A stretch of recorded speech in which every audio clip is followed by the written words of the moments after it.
Hi YouTube, this is Joe with CaltonCutlery.com. You like how I added that little thing in there for the website? Today I want to show a small wheel attachment that I made for my little 1x42 belt grinder. Never had one in the past, but I was doing some of these Carter style knickers, and this curve in here and a little bit of this one right here was giving me grief on the first set that I did of these.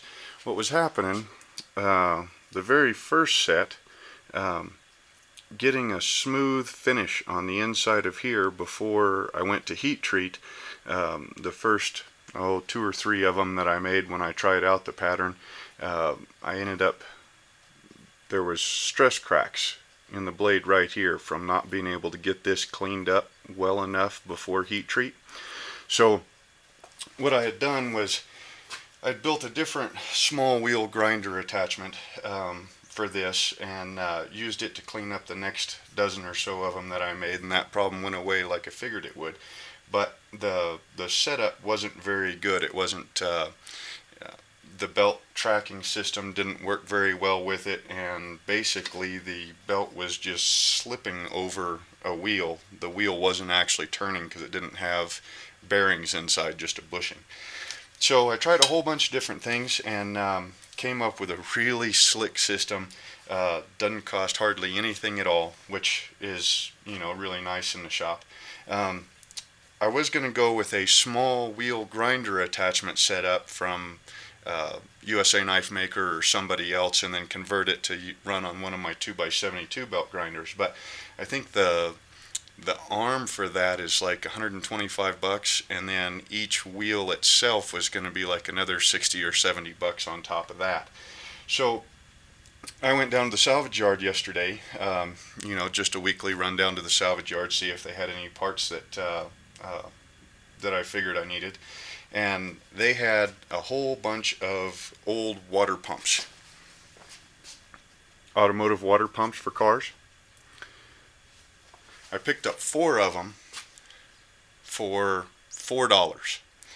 Now, I was just going to punch the bearings out and then use the bearings to make my small wheel grinder attachment.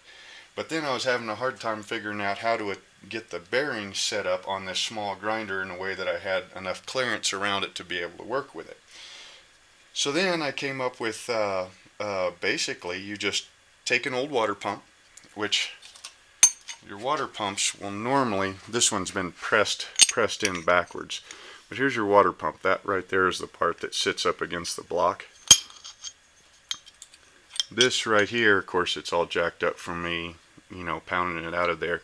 This is the actual impeller of the pump, which would normally sit like this. And this might not even be the impeller for this pump. Like I said, there were 4 of them, and I took them all apart.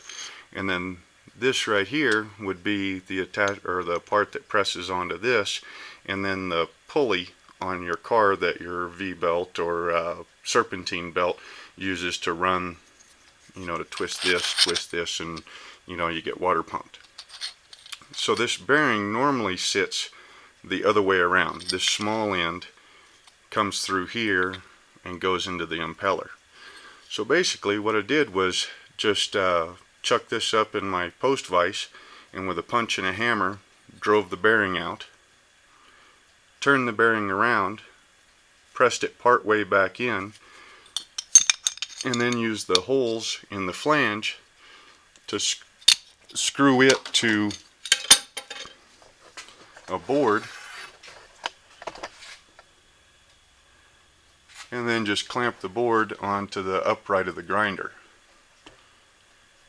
You'll have to play around with how far to push it out as to how much tension you get on the belt, and make sure that you keep your tracking wheel in there somewhere so that you can still track the belt.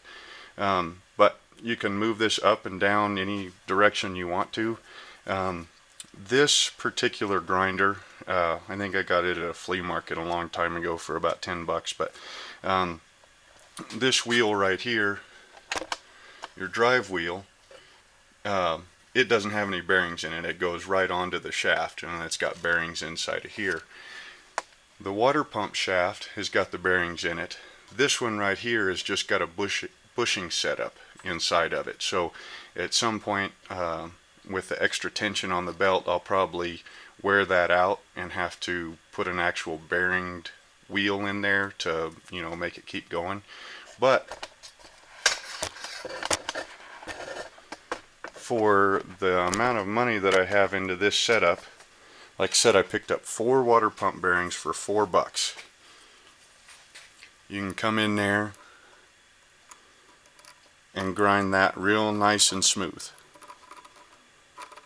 So 4 water pumps for $4. It means that this water pump was $1.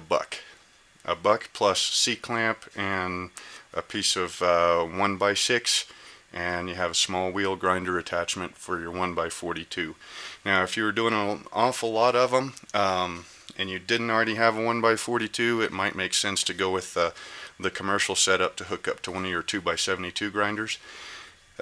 This is about the only, getting this choil in here is about the only thing that I have to use this setup for right now, but now that I have it, I might find it useful for other projects.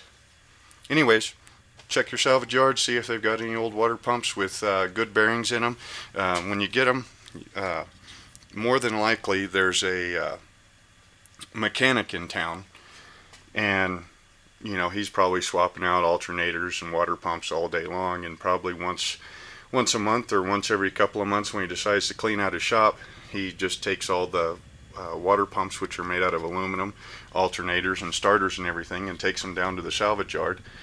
I got lucky that day, and he must have just been there within the last week or so, dropped off a whole bunch of them. But what you'll do is you'll grab the water pump, and then this will be, you know, the bearing will be swapped around, and you'll have the flange, and then just spin that flange, check for any play in it this way, just see if it moves freely. And that's how you'll tell if the bearing's good or not. And if it is, it cost you $1 for a small wheel setup for your 1x42 grinder. That's it for today.